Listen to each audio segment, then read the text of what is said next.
Mamá, necesitamos hablar sobre la casa, dijo mi hijo Brian, sin molestarse en charlas trivialidades. Su voz era firme, familiar. El mismo tono que usaba cuando pedía dinero en la universidad. Solo que ahora no estaba pidiendo. Estaba diciendo. Me quedé en mi cocina, el café enfriándose en mi taza, la que dice la mejor abuela del mundo. Un regalo de mi nieta, Catherine. Pero nada se sentía familiar. Ni la taza, ni mi voz. Ni siquiera mi reflejo en el espejo del pasillo. Y cuando finalmente entendí lo que Brian y mi hija Daniele estaban planeando a mis espaldas, cuando me di cuenta de que su amabilidad era solo estrategia, no amor, algo en mí se rompió. O tal vez, por primera vez, algo en mí finalmente despertó. Esta no es una historia sobre venganza. Se trata de recuperar tu voz cuando todos esperan que te quedes en silencio. De honrar la vida que construiste, incluso si tus propios hijos ya no la respetan. Se trata de lo que sucedió cuando mis hijos intentaron quedarse con mi casa y lo que hice en su lugar. A la mañana siguiente, Brian llamó nuevamente. Mamá, dijo, Daniele y yo cenamos anoche. Hablamos sobre tu situación. No es sostenible. Esa casa es demasiado grande para ti. Es hora de pensar en los próximos pasos. Apreté el teléfono contra mi oído y miré por la ventana de la cocina donde el jardín de hierbas que Edward y yo solíamos cuidar se había vuelto salvaje. No hay hipoteca, dije con firmeza. Una larga pausa. Luego, esa risa desdeñosa, afilada y cortante, la misma que su padre solía usar, aunque Edward siempre lo hacía con calidez. La versión de Brian no tenía afecto. Mamá, no tienes que fingir. La pensión de papá no puede cubrir todos tus medicamentos. Estamos preocupados. No estaban preocupados. Estaban acechando. Se lanzó a un discurso como si fuera un trato comercial. Él y su esposa querían comprar un nuevo lugar, una casa colonial en la calle Maple. Daniel estaba luchando con el fondo universitario de Catherine. Si vendemos tu casa, dijo, sería una situación en la que todos ganan. Una situación en la que todos ganan para ellos. ¿Y dónde iría yo?, pregunté. Eso es lo mejor, dijo con entusiasmo. Daniele tiene ese sótano terminado. Tendrías tu propia entrada, tu propio baño. Es acogedor. Y lo hizo sonar como una mejora, no como un descenso. Ese sótano se inunda cada primavera, dije en voz baja. Ya está arreglado, dijo. Y tendrías a Catherine para hacerte compañía cuando esté en casa de la universidad. Tal vez ayudar con las comidas. ¿Sabes cómo lucha Daniel con eso? No respondí porque recordé el Día de Acción de Gracias del año pasado, como me sentaron abajo sola mientras el resto de la familia cenaba arriba. Recordé cómo Daniel no llamó después del funeral. Ni una sola vez. Brian continuó sin inmutarse. El primo de Lisa, Gregory, es agente inmobiliario. Tiene un comprador en efectivo. Cierre rápido.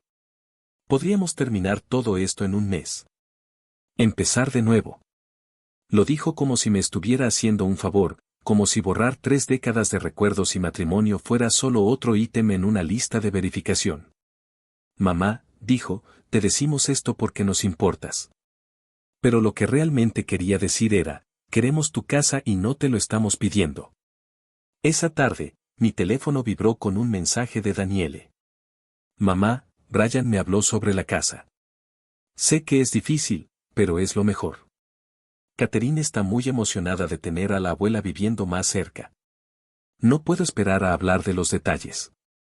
Detalles, como si mi dolor tuviera un cronograma de proyecto. Miré la pantalla, leyendo sus palabras una y otra vez. Catherine estaba emocionada. La misma nieta que no me había llamado ni enviado mensajes en meses, que solía pasar los veranos horneando galletas en mi cocina y plantando tomates en el jardín trasero, ahora en silencio desde Navidad. Deslicé hacia arriba nuestros últimos mensajes. 15 de diciembre, un mensaje grupal agradeciendo a todos por los regalos de Navidad. Ninguna nota personal, ningún cómo estás, abuela, ningún contacto después del funeral. Si Catherine estaba emocionada, no me lo había dicho. Y Daniele, la mujer que no podía devolver una llamada telefónica mientras yo enterraba a mi esposo, ahora quería que creyera que estaba haciendo un acto de bondad, ofreciendo su sótano como si fuera un regalo. Esperando que cocinara, ayudara con la lavandería, apoyara con las tareas de planificación de comidas que solía hacer cuando ella era una niña. Pero que ahora de alguna manera formaban parte de su propuesta para mi futuro. El mensaje no se trataba de cuidado. Se trataba de conveniencia. Una solución ordenada que marcaba la casilla de ser una buena hija mientras me colocaba en algún lugar fuera de la vista, pero lo suficientemente cerca como para ser útil. Esa noche, me senté sola en la mesa de la cocina. Ni un solo plato de cacerola había sido tocado. Ni una sola tarjeta de condolencia abierta de nuevo. Y por primera vez desde la muerte de Edward, dije las palabras en voz alta. No soy una carga. No soy invisible. Y ya no fingiré lo contrario. A la mañana siguiente, entré al estudio de Edward. Su aroma aún permanecía en la habitación, algo entre libros viejos y loción después del afeitado. El sol proyectaba largas franjas a través del escritorio que compramos en una venta de patrimonio cuando Brian aún estaba en la escuela secundaria. Abrí el cajón inferior. El que Edward siempre decía que contenía papeles aburridos. Dentro, debajo de años de declaraciones de impuestos, había una carpeta azul marina, más gruesa de lo que esperaba. Dentro, estados de cuenta bancarios, resúmenes de inversiones, documentos legales, y luego, entre ellos, algo inesperado. Una escritura de una casa. No en Ohio, ni en ningún estado vecino. En España, Marbella, un pueblo costero del que solo había oído hablar a Edward una vez mientras hojeaba una revista de viajes. Había fotografías también. Una villa encalada con postigos azules. Una pequeña terraza con vista al mar. Un jardín bordeado de limoneros. Y en la letra de Edward en el reverso de una foto, un lugar donde nadie necesita nada de nosotros, solo paz. 6 meses antes de su ataque al corazón, debió haberla comprado. Luego encontré el sobresellado con mi nombre en el frente en su familiar y deliberada letra. Dentro había una carta fechada exactamente 30 días después de su fallecimiento. Mi querida Clarissa, si estás leyendo esto, entonces el silencio que traté de ahorrarte ha llegado. Conozco a nuestros hijos. Los amo, pero los conozco. Y sospecho que ya están acechando como buitres, convencidos de que saben lo que es mejor para ti. No lo saben. No eres frágil. No eres alguien a quien manejar. Todo lo que ahorramos, todo lo que construimos, es tuyo. No para proteger, no para defender, para vivir. Ve a la casa. Ve el mundo que soñamos. Elige por ti misma. Y cuando te sientes en esa terraza con el mar frente a ti, sabe que siempre creí en tu fuerza. Con amor, Edward. La leí 3 veces, y cuando levanté la vista de la página, supe exactamente lo que tenía que hacer. 2 días después, me senté frente a Connie West, la abogada de patrimonio de Edward desde hace mucho tiempo. Su oficina olía a cuero y papel viejo. No llevaba perfume, solo una confianza tranquila y una raya plateada en su cabello que me recordaba que la fuerza no siempre alza la voz. Señora Morgan, dijo, desplegando los documentos entre nosotras. Su esposo fue meticuloso. No dejó nada al azar. Asentí, aún sosteniendo la carta de Edward en mi bolso como una armadura. Creó un fideicomiso revocable a su nombre, continuó. Todos los activos, esta casa, las cuentas de inversión, la propiedad española son solo suyos. Sus hijos nunca fueron nombrados como beneficiarios. Solo la póliza de seguro de vida va para ellos. Exhalé lentamente. Él lo había sabido. Había visto lo que yo me negaba a admitir. Connie deslizó un segundo sobre a través del escritorio. También abrió una cuenta separada el año pasado, depositó una parte de su pensión cada mes. La llamó su fondo de independencia. Hay 50,000 pesos en él. Mi garganta se apretó. Dijo que era para cuando Clarissa finalmente viviera para sí misma. No hablé. No pude. ¿Y la propiedad en España?, pregunté en voz baja. Totalmente pagada, dijo Connie.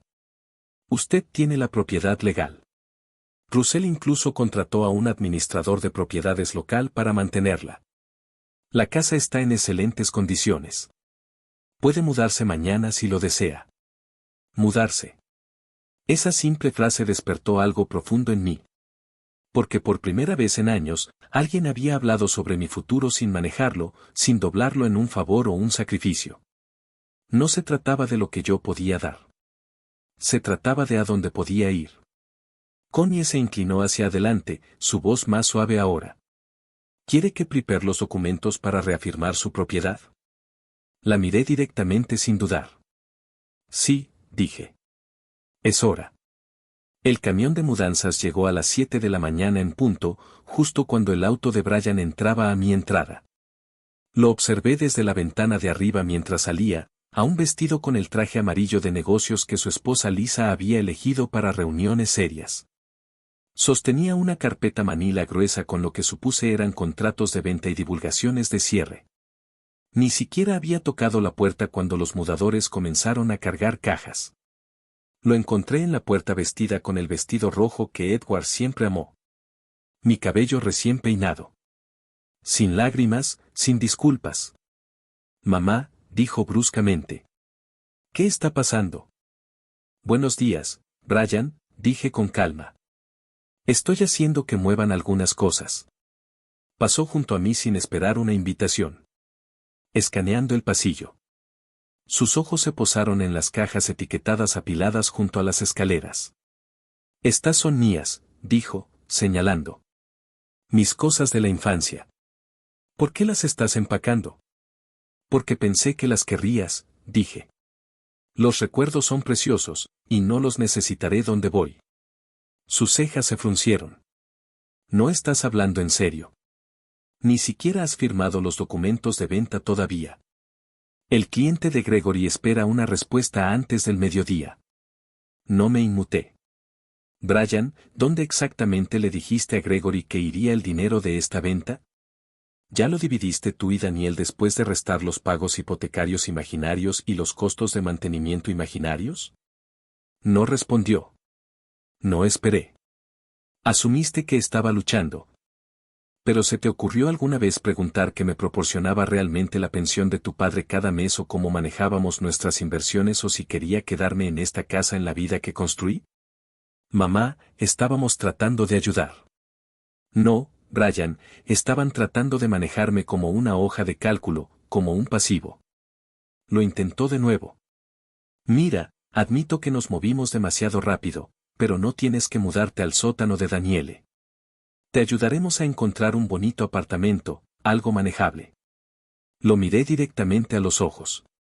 ¿Manejable para quién? Antes de que pudiera responder, mi teléfono sonó. Era Daniele. Puse el altavoz. Mamá, ¿qué es esta locura? Hay un camión de mudanzas en mi casa y hombres tratando de entregar ese viejo piano que no he tocado en años. El que pediste cuando tenías 8 años, dije, con voz firme. Pensé que lo querrías.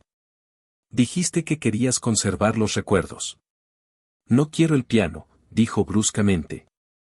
Y Brian dijo que no ibas a vender la casa. Eso es correcto. Silencio. Pero no puedes permitirte. Puedo permitirme más de lo que me has dado crédito. Otra pausa. Su voz se quebró. Mamá, ¿qué está pasando? Me voy, pero no a tu sótano. Y luego, con calma y tranquilidad, añadí, me voy porque finalmente recordé quién era antes de convertirme en una conveniencia. 12 horas después, estaba en un vuelo a Madrid. Me senté junto a la ventana, el lugar favorito de Edward, y observé el Atlántico brillar debajo de nosotros como una promesa esperando ser cumplida. No dormí. No leí. Solo me senté quieta por primera vez en semanas, dejando que el silencio me envolviera como una segunda piel. En la aduana, el oficial preguntó, ¿propósito de la visita? Sonreí, comenzando de nuevo. Afuera, una mujer sostenía un letrero con mi nombre. Pilar Rodríguez, la cuidadora que Edward había contratado años atrás. Me saludó como a una vieja amiga, su abrazo cálido y reconfortante. Su esposo, dijo, estaba orgulloso de esta casa. Dijo, mi Clarisa hará que cobre vida, punto. Mientras conducíamos por las sinuosas calles de Marbella, absorbí los limoneros, el cielo azul, el mar distante. Cada esquina se sentía como un secreto que Edward había guardado solo para mí. Y entonces llegamos. Paredes encaladas, postigos azules, bugambillas trepando sobre la puerta principal, una terraza con vistas al Mediterráneo que me debilitaron las rodillas. Pilar me entregó la llave de latón. Él la dejó para ti, dijo. Dijo que esta casa era tu recompensa por una vida bien vivida. Dentro, todo era simple, pacífico, pisos de baldosas de barro, estantes de madera esperando libros, una cocina con luz solar derramándose a través de ventanas arqueadas. Era nada como el hogar que había dejado atrás, y todo lo que no sabía que necesitaba. Pilar me mostró dónde había abastecido la despensa. Vino, pan, aceite de oliva, queso. Descansa ahora, dijo. Mañana caminamos. Esa noche, me paré en la terraza con una copa de vino, viendo cómo la última luz se desvanecía sobre el mar. Las olas abajo chocaban contra las rocas en un ritmo constante, como un latido, recordándome que aún estaba aquí. Y por primera vez en mucho tiempo, no me sentí vacía, sino llena. No sola, sino libre. No extrañaba a mis hijos. Extrañaba la versión de mí misma que casi había olvidado y acababa de encontrar de nuevo. Pasaron 4 días en tranquila paz. No revisé correos electrónicos. No contesté llamadas. Regué el jardín con Pilar, intenté mi primera lección de español y caminé cada mañana a la panadería local, donde el dueño ya había aprendido mi nombre. Luego, justo cuando el sol se ponía el 4.º día, mi teléfono vibró. Por primera vez desde Navidad, el nombre de Catherine apareció en la pantalla. Dudé, pero contesté al 4.º timbrazo. Abuela, su voz se quebró con emoción. Gracias a Dios. He estado tratando de contactarte. Había urgencia, pero también algo más. Vergüenza. Acabo de enterarme, continuó. Mamá me dijo que habías estado enviando dinero para la universidad. Todo este tiempo, nunca dijo que era de ti. Su voz se quebró. ¿Por qué no me lo dijiste? Porque no necesitaba crédito, Catherine. Solo quería ayudar. Pero no deberías haber tenido que hacerlo en silencio. Tienes razón, dijo. Lo siento mucho. Los dejé convencerme de que eras frágil, de que no debía llamarte demasiado, de que estabas de luto y que el espacio era mejor. Pero todo este tiempo, no estaba dando espacio. Te estaba abandonando. Las lágrimas brotaron en mis ojos, pero mantuve mi voz firme. Estás aquí ahora. Eso es lo que importa. Luego vinieron las palabras que me tomaron por sorpresa. ¿Puedo ir a verte? Me quedé quieta. Las vacaciones de primavera son en 3 semanas. Se suponía que iría a Cancún con amigos, pero quiero ir a España. Quiero ver la casa que el abuelo eligió para ti. Quiero conocerte. Conocerte de verdad. No la versión que me dio mamá. Dejé que el silencio se extendiera. Y entonces susurré, sí, ven. 3 semanas después, me paré en la puerta de llegadas del aeropuerto de Málaga. Y cuando Catherine atravesó las puertas del terminal, apenas la reconocí. Se había ido la versión pulida y filtrada que había visto en las fotos de las vacaciones, el cabello rizado, el bolso de diseñador, la sonrisa perfecta. Esta era una joven con jeans gastados y una camiseta blanca sencilla, su cabello en un moño desordenado, ojos buscando hasta que se posaron en mí. Abuela, llamó, y luego corrió. Su abrazo no se sintió ensayado ni educado. Se sintió real, fuerte, como si hubiera estado esperando años para significarlo. Te ves increíble, dijo, retrocediendo. Como radiante. ¿Te cortaste el cabello? Solo un poco, sonreí. Pilar insistió. Durante el viaje a Marbella, presionó su rostro contra la ventana como una niña, señalando cada pueblo blanco, cada olivar, cada destello de mar entre las colinas. Este es el lugar donde el abuelo quería traerte, dijo. Asentí. Compró la casa en secreto. Dijo que era para cuando nadie necesitara nada de nosotros. Cuando entramos en la entrada, se quedó quieta. La bugambilla, los limoneros, el mar detrás de la terraza. Lo miró todo, luego a mí. Él lo sabía, ¿verdad?, dijo suavemente. Sabía que necesitarías este lugar. Esa tarde, nos sentamos en la terraza comiendo la paella que Pilar había preparado para darle la bienvenida. El aire estaba cálido, las olas abajo eran constantes. Cuéntame sobre tu vida aquí, dijo. Quiero saber todo. Y por primera vez en años, alguien no me preguntaba qué podía dar. Me preguntaban quién era, y realmente querían escuchar la respuesta. A la mañana siguiente, caminamos por el pueblo juntas, comprando pan fresco, aprendiendo nombres, riendo por mi español vacilante. Catherine preguntó sobre mi escritura, y le dije la verdad. Había comenzado una memoria, no la novela que una vez soñé, sino algo más honesto. Una historia sobre lo fácil que es perderse cuando el amor se convierte en deber, y lo difícil pero necesario que es recuperar tu vida. Más tarde esa semana, se sentó frente a mí en la playa, con los dedos enterrados en la arena. Abuela, dijo, creo que quiero quedarme. No solo para las vacaciones de primavera, tal vez más tiempo. No quiero volver a fingir. La miré, a mi nieta, mi amiga, mi espejo inesperado, y sonreí. Quédate, dije. Descubrámoslo juntas. Porque la familia no se construye sobre la culpa, la herencia o la obligación forzada. Se construye sobre la presencia, la honestidad, el amor que no pide nada pero lo da todo. Si alguna vez te has sentido borrado, reemplazado o no apreciado por las mismas personas a las que una vez pusiste en primer lugar, por favor recuerda esto. Nunca es demasiado tarde para elegirte a ti mismo. Nunca es demasiado tarde para comenzar de nuevo. Y nunca es demasiado tarde para ser visto.